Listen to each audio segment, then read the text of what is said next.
الأحرار مشرق الأنوار منتدى السؤدد وحماه دمت منتدى وحماه عشت في الأوطان للعلا عنوان ملء كل جلال ذكرى كل لسان بالروح بالجسد هب فتاك لب نداه في فمي وفي دمي هواك ترى ونار إخوتي هيا للعلا سعيا ننشد الدنيا أن هنا نحيا الشعب الله الوطن الملك.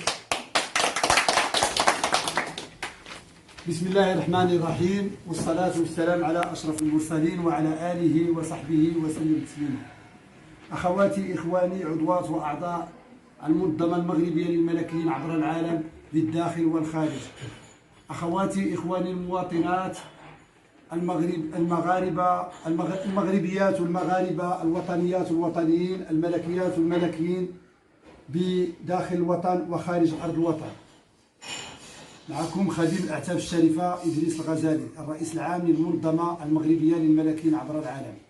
أولا وقبل كل شيء تحية إجلال وإكبار ووفاء وإخلاص وتجديد البيعة لصاحب الجلالة والمهابة ملك المملكة المغربية الشريفة سيدي محمد السادس، أعزه الله بنصره ومتعه بالصحة والعافية وطول العمر وباقي أفراد الشعب المغربي الأبي.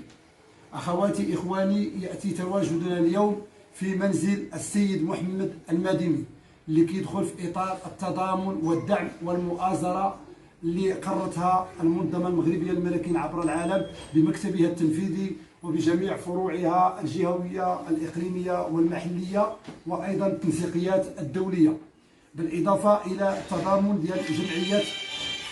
تضامن جمعية أجيال المغاربة في برلين برئاسة السيد هشام يوسف.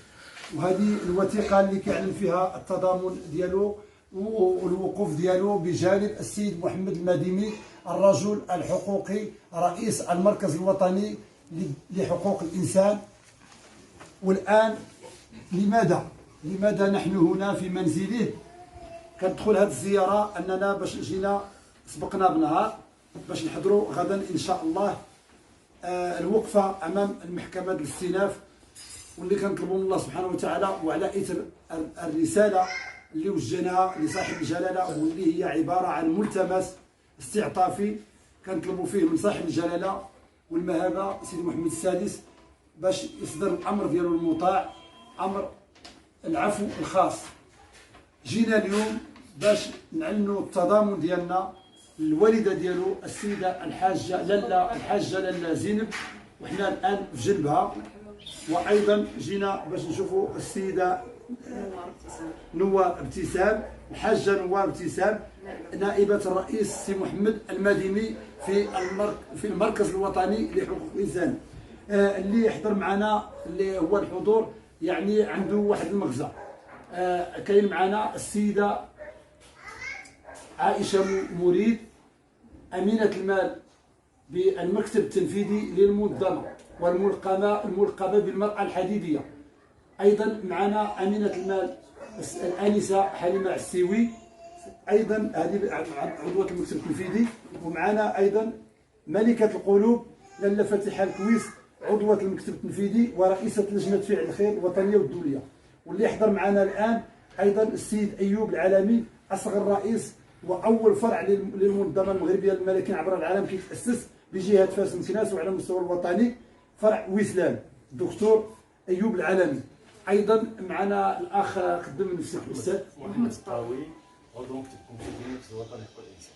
مشرفين مرحبا استاذ العائله ديال المهدي هنا. ونتحدوا ونسيبوا. مرحبا. ونتحدوا ونسيبوا. الاخوان ديالنا والاخوات فاطمه الزهراء بنت اخت المدينه.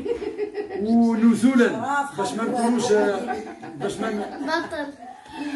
باش ما نكونوش كنجحدوا الادوار ديال الجاليه المغربيه اللي الدور ديالها مهم، سواء في الازمه ديال كورونا والتضامن ديالهم مع العائلات ديالهم والاصدقاء ديالهم، واللي كانوا هازين واحد العبء كبير بالنسبه ان مرات الحمد لله كورونا راه مشات كتلاشى، واللي كنشكروا سيدنا على الدور اللي قام به، سواء بالدعم اللي فتح ديال الصندوق ديال كورونا ديال الدعم ديال المواطنين، او بالنسبه للقاح اللي اول دوله ممكن في افريقيا واللي من مصاف الدول المتقدمه اللي وفرت اللقاح مجانا، اللي وفر اللقاح مجانا للشعب ديالو. وحنا مازال كنذكروا الخطاب ديال سيدنا اللي قال فيه بان ما يهمكم يهمني وان صحتكم تهمني كما تهمني صحه ابنائي، واللي احنا في المنظمه المغربيه للملاكين عبر العالم نتخذ من خطابات صاحب الجلاله سيدي محمد السادس مرجعيه لنا ومن تعليماته واوامره، ونحاول تنزيلها على ارض الواقع.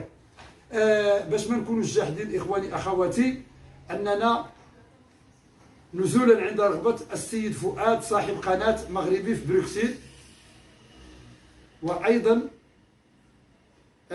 جمعيه الرحمه اللي حتى هي كتعلن الدعم ديالها والمسانده ديالها للسيد محمد المديمي واللي الاسره ديالو وعلى راسهم الام ديالو، وايضا عضوات واعضاء المكتب التنفيذي للمركز الوطني لحقوق الانسان.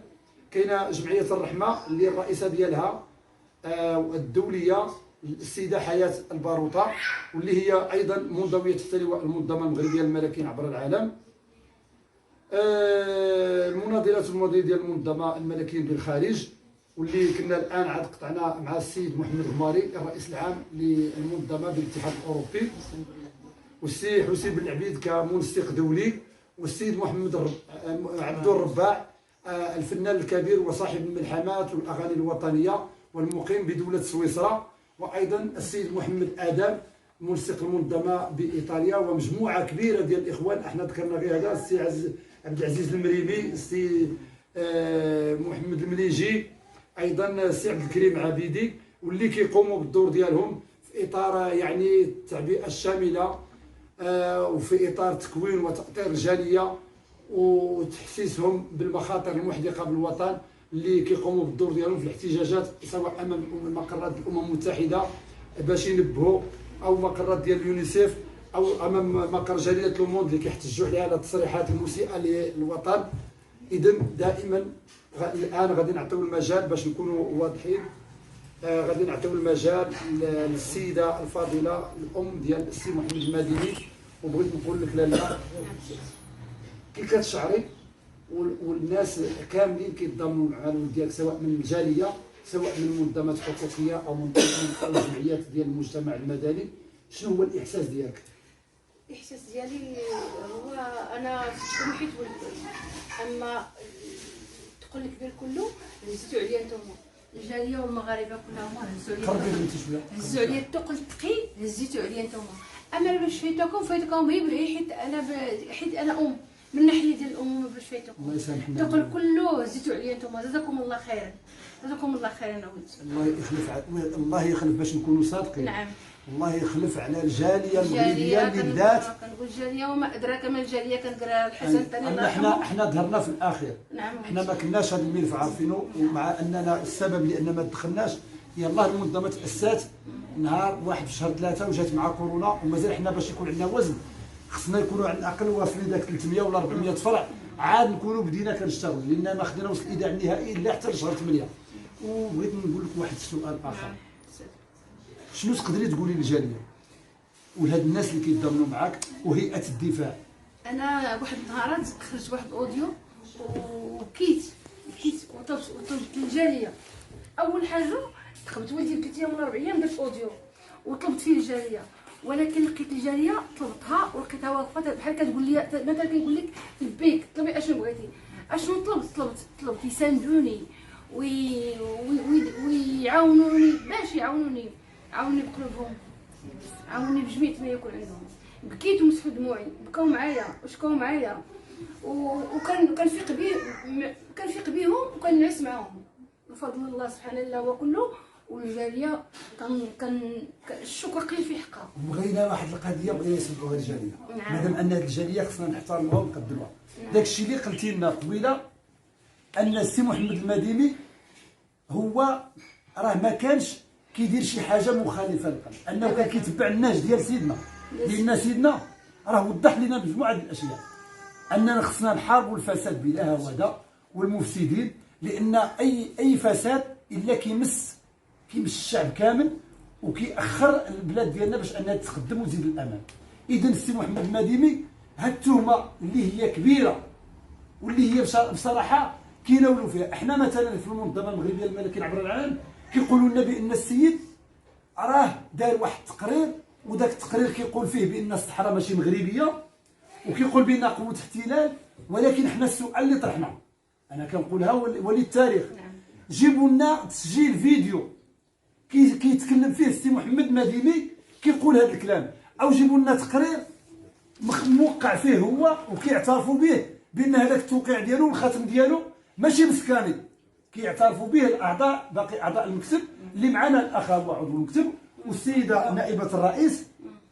هما بغيناك تقولي لنا واش فعلا انت متاكده كاين شي وثيقه موقعها ولدك، او لا كاين شي فيديو كيدليو به هاد الناس في هاد التهم اللي كيتهموه بانه هو ليس وطني وبانه هو ضد الوحده الترابيه. وحتى حنا لما دخلنا وتبنينا الملف على اساس اننا نعذروه تلقات علينا هاد التهم بان حنا خونه وكنمشيو ضد التوجه ديال سيدنا. لهذا بغيناك تقولي هذا الكلام وباختصار قولي لهم. اول حاجه هو ماشي تقرير، هو مسوده ماشي تقرير. اللي كيقولوا الناس تقرير ماشي تقرير، الناس ديال المركز هما عارفين. وثانيا ولدي وطني ملكي من جدو اللي هو جدو عسكري وابا عسكري، وهو 13 عام في اقامه ملكيه حتى النخاع، حتى خرج بحاجه شغل فاش خرج من الاقامه الملكيه. ولدي وطني حامل الرايه المغربيه وحامل كل الشعار الوطني. وولدي اللي كيقول فيه هذا الشيء كنقول فيه حنا حسبنا الله ونعم الوكيل. اللي كيقول فيه شي حاجه ضد الوطن فيه هو، يعني ماشي طعنوا ولدي، طعنوا حنا كلنا عائلتنا كلنا طعنوا صحاب المركز، ولكن هما قصدوا ولدي قصد معين تقصد فيه ولدي. هادشي اللي كنقول انا. هذا هو انا بالنسبه لي كنعرف السي محمد المديني اكثر من 13 عام، وكان الهم ديالو الوحيد حنا وضحناه في المراسله اللي درنا لسيدنا هذا الطلب الاستعطافي انه كان شغوف بالتربيه على حق الانسان واشاعتها لدى هذا، وكان الهم ديالو الوحيد انه يشوف المملكه المغربيه في مصاف الدول المتقدمه في مجال حقوق الانسان وفي جميع المجالات. لان السي محمد المديني حنا هذا الشيء كنعرفوه. بغيت انك انت الام ديالو كتنفي ان فعلا انه ما كاينش هذا، وتا حنا تاكدنا. هاد الناس اللي طرحوا علينا هذا الشيء هذا هما دابا الان تراجعوا، راهم تراجعوا وكيعتذروا على انهم تهمونا باننا حنا كندافعوا على واحد السيد عنده فكر انفصالي وخائن للقضيه الوطنيه. هو ماشي انفصالي، ولكن انا كنعرفه شخصيا وكنت معاه في المركز المغربي لحقوق الانسان وكنت رئيس ديال المكتب الاقليمي ديال الحاجب، وتلاقيت انا وياه في واحد المجلس الوطني في جديده، وكان واحد الحماس باش كيتحمس لحقوق الانسان. هذه المساله كانت، وهذا هو السبب اللي خلاني كندافع، والثقه ديالي في الله سبحانه وتعالى. وحتى انا بالدور ديالي كنقول لجميع المغاربه وكنقول لسيدنا الله ينصرو بان السي محمد المديني راه رجل وطني ملكي بامتياز وحقوقي، راه بعيد كل بعد عن هذه الشبهه وهذه التهمه. بغينا ندوزو باقا تقولي شي كلمه اخرى؟ واخا ما بغيت نقول واحد الكلمه. قولي مرحبا. بغيت نقول واحد الكلمه في حق هاد الناس اللي قالوا هذيك الكلمه في ولدي وفي حقكم حتى نتوما. بغيت نقول واحد الايه ديال بسم الله الرحمن الرحيم: يا ايها الذين اذا جاءكم فامنوا اذا جاءكم فاسق بنبأ تبينوا عسى ان تصيبوا قوما بجهاله تصبحوا عليها نادمين. صدق الله العظيم. انا ما سمحي ما عرفتش المعنى ديالها، المعنى ديالها انتم وصل للناس كلهم. انا كنقول لهاد الناس اتقوا الله، اتقوا الله، اتقوا الله في نفوسكم واتقوا الله فينا واتقوا الله، حيت واحد النهار غادي نقعدوا قدام الله سبحانه الا هو، وغادي يتحط لنا الحساب ديالنا. كل واحد اللي قال شي كلمه غادي يتحاسب عليها. راه الدنيا فايته، راه واحد النهار نتلاقاو بغينا نوقفوا كلنا قدام الله، كما قال هو واحد الكلمه كان قالها في المحكمه، قال لك بغينا نوقفوا قدام الله حفاة عراة. ولكن ديك الساعه اش غادي نقولوا لبعضياتنا؟ راه الدنيا فايته باللي ليها بطموعه بكل ما يكون فيها.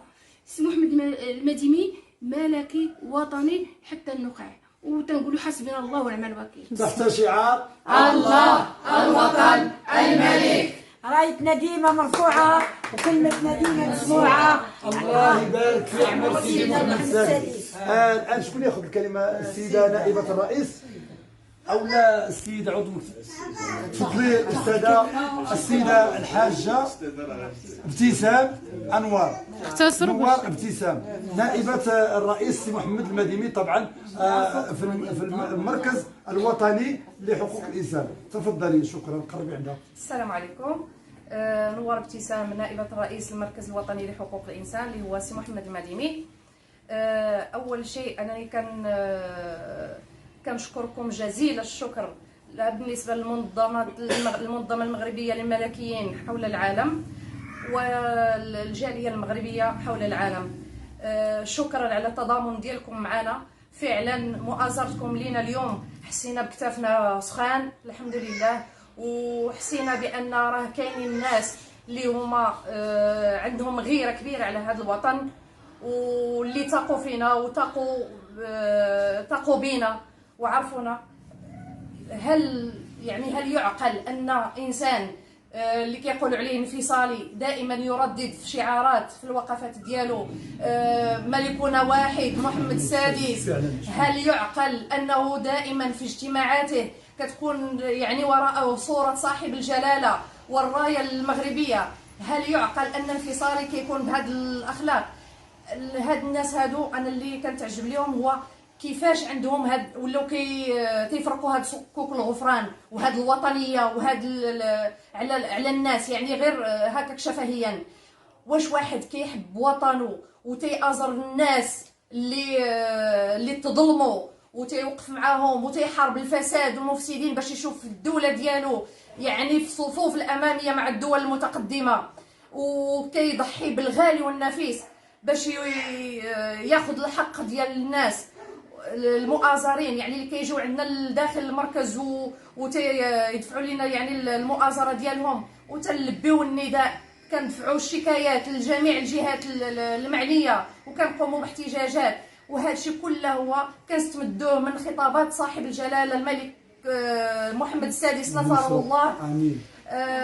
اللي كيقول لنا في الخطابات ديالو باش نفضحوا الفساد والمفسدين، وحنا غاديين على هذا النهج هذا لان عندنا غير على هذا الوطن وكنحبوا هذا الوطن حتى النخاع. وهذا الشيء هو اللي كيخلينا اننا كنضحيو بالغالي والنفيس بكل ما لدينا من قوه ومن مال ومن جهد ومن وقت ولادنا، على اساس اننا نكونوا دائما في نصره الحق. احنا تربينا تربيه حقوقيه، الانسان عندنا انسان مقدس، ما خص الانسان يوصلوا باي شيء ولو بكلمه بكلمه تحقير منه او لا. اش نقول لكم، لو يفكر الانسان غير بالعقل، واش واحد الانسان اللي كيفضح الفساد واش غيكون لا وطني؟ راه ما كيفضح الفساد الا اللي عنده غير على وطنه وبغى يشوفه في احسن المراتب.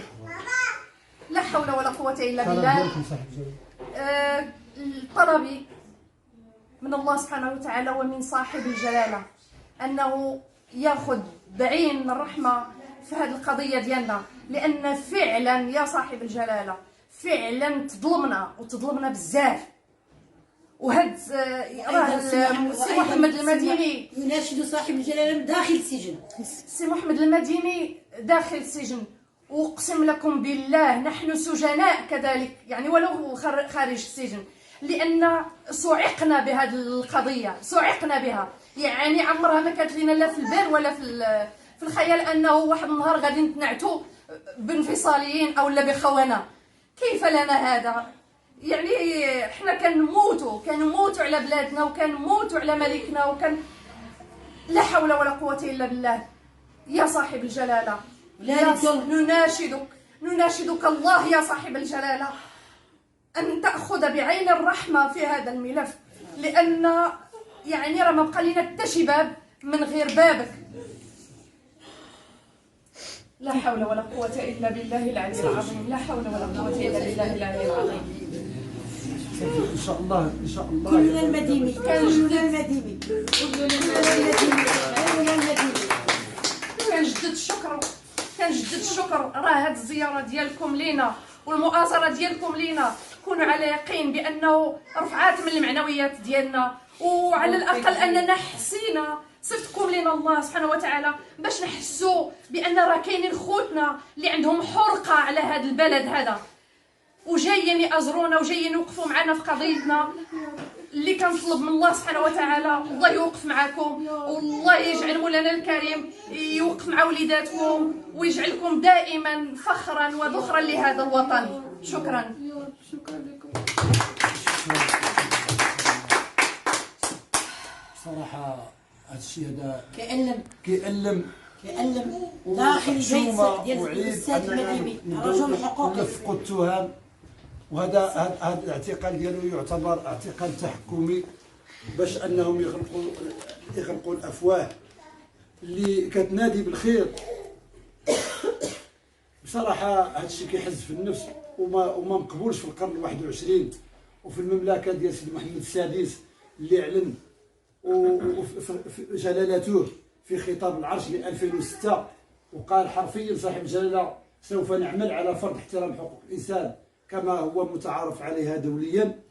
وانذاك استبشر المغاربه خيرا، وفعلا في تلك اللحظه وفي عهد حكومه السيد دريس جدو اللي تعتمد الاعلان العالمي لحقوق الانسان وب 30 ماده في المقررات الدراسيه، واللي كانت فتره ذهبيه تشهدها المملكه المغربيه، الا اننا نلاحظ في الاونه الاخيره ان هناك رده حقوقيه بامتياز وهجمه شرسه وعلى الكواكب والنجوم التي تنير الطريق نحو المستقبل. تحيه لكم اخوتي واخواتاتي. انا كنتاثر كثير. لنا لقاء غدا ان شاء الله. كنوعدكم باننا سنكون غدا ان شاء الله امام المحكمه، واللي كنطلبوا من الله سبحانه وتعالى وكنطلبوا من صاحب الجلاله انه يصدر العفو ديالو الخاص، لان حتى شي حاجه ما صعيبه عليه وكل شيء في المتناول ديالو، بحكم هو اعلى سلطه في البلاد وهو اللي كنثيقوا فيه. ما بقات لنا ثقه في حد، ما بقات لنا ثقه في حد الا في صاحب الجلاله وفي هذه المصالح المنيره. والسلام عليكم ورحمه الله تعالى وبركاته. الحاجه راه قالت صافي هادشي اللي خصها شكرا الحاجه.